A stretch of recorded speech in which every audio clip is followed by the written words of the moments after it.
Què? Doncs un gran periodista. Avui tenim llegint amb la Marta, que ens fa molta il·lusió, perquè a més ens agrada com explica les coses, ens agrada com les escriu.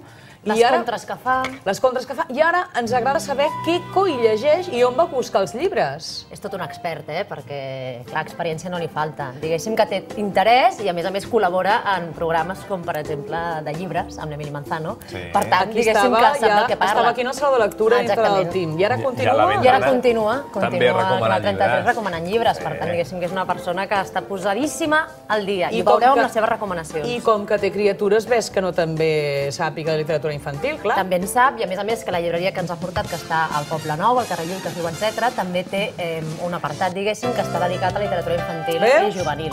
Així que realment estàs encertada. Com deia més Víctor Amela, que és veí també de Poble Nou, i per això ens ha portat aquesta llibreria, que és una llibreria que val la pena que l'aneu a conèixer, perquè està molt involucrada amb el seu barri i col·labora amb moltes entitats. Si us sembla, la coneixem.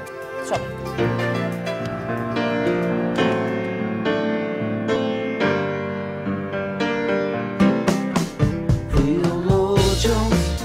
Em dic Víctor Amela, soc periodista. Fa 24 anys, 24 ja? Sí, 24 anys que treballo a La Vanguardia.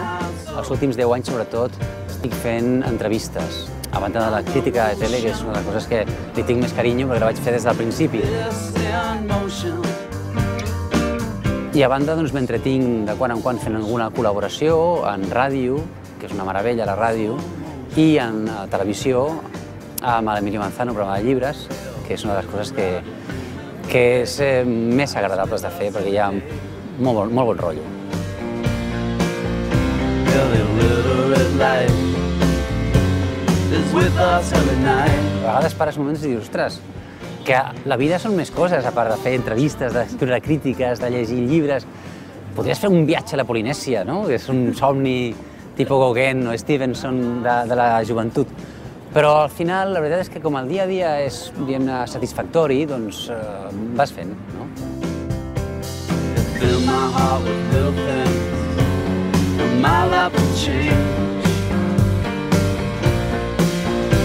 Vaig començar per el món del TVO, sí.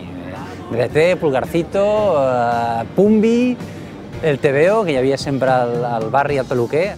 Quan vaig fer la primera comunió, als 9 anys, un senyor, amic del meu pare, em va regalar 2 llibres del Julio Verne. Vaig agafar un, que em sembla que era La Isla Misteriosa, i t'ho dic perquè és un dels llibres que tinc més presents a la memòria, amb els que recordo que més he gaudit, que més bé m'ho he passat.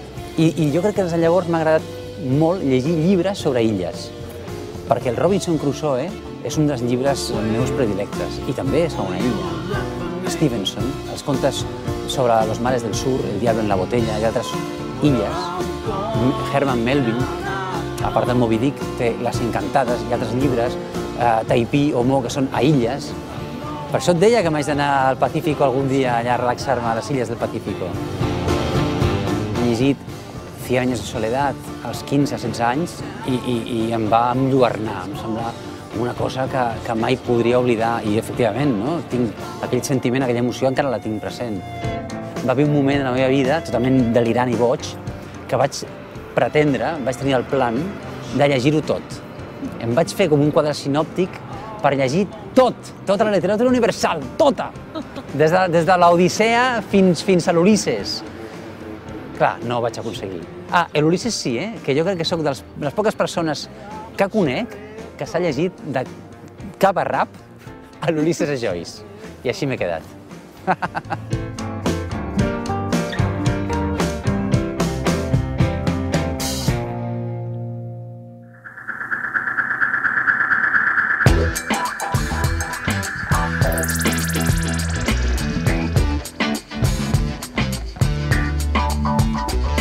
Estem aquí a la llibreria Etcètera, del Poble Nou, al carrer Llull, a tocar de la Rambla del Poble Nou, perquè és una llibreria on jo em sento molt a gust, és molt, com diria, familiar.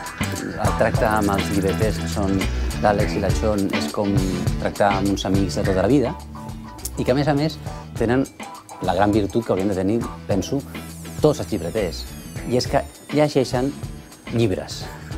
De manera que, en el moment que client entra en aquesta llibreria, en funció de la personalitat, dels gustos, dels interessos d'aquesta persona, d'aquest client, ells tenen la facultat de poder recomanar el llibre que encaixarà millor amb aquests gustos.